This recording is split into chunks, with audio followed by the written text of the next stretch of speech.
humans fight so fiercely over power? Why are people willing to sacrifice stability, morality, even their own families, just to stay in control? For decades, these questions have been explained with simple answers: politics, greed, ideology. But one person looked at the same problem and refused to accept those explanations.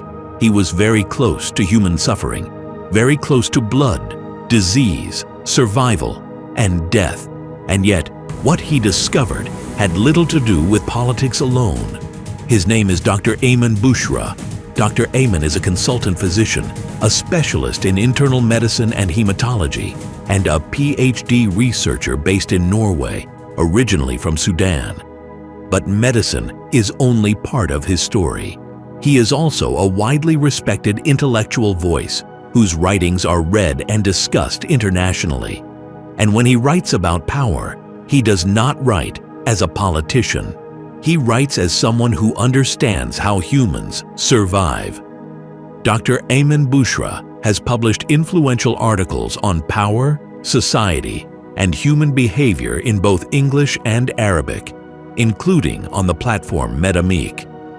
What makes his work different is not opinion, but method.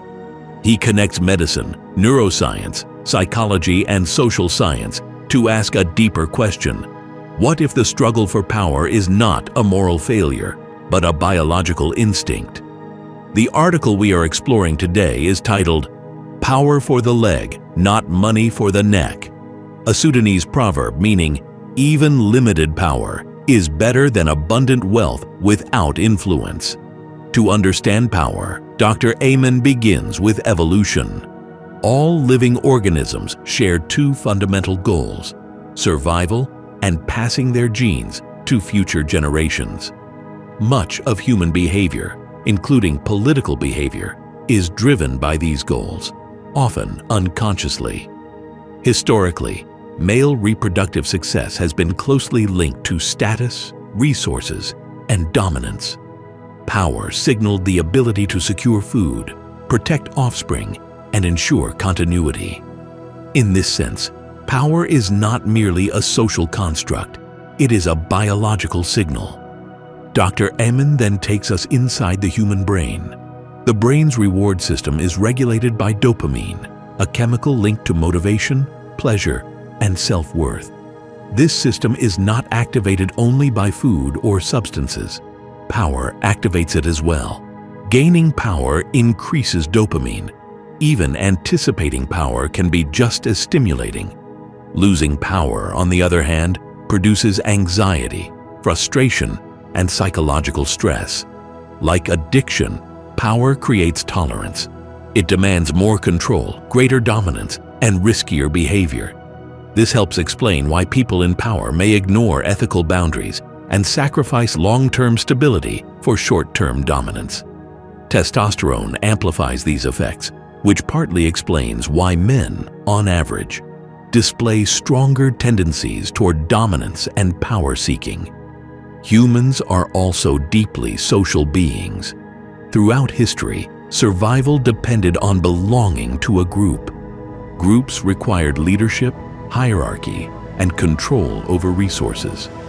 Power within a group increased both individual and collective self-esteem. Long-term deprivation of power leads to humiliation and psychological harm. Low collective self-esteem is associated with violence, anxiety, depression, and social breakdown.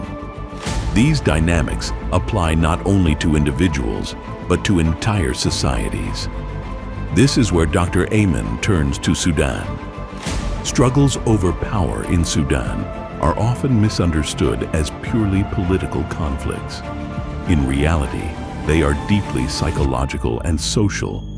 Decades of exclusion from power and resources have created collective frustration and loss of dignity. Post-revolution negotiations are therefore not just about political positions. They are attempts to restore collective self-worth. Ignoring this reality risks reproducing the same conflicts under new political labels. His conclusion is clear. Building a stable modern society requires justice and equality. But applying these values without understanding human psychology is not enough. Power is not an elite luxury. It is tied to biology, brain chemistry, and dignity. Power itself is not evil. Like fire, it can illuminate a path or burn an entire nation. What societies need is not the elimination of power, but a deep understanding of it and the responsibility to manage it wisely. We were normal, good, law-abiding citizens, and you guys did this to us! Did this to us! Did this to us! Did this to us!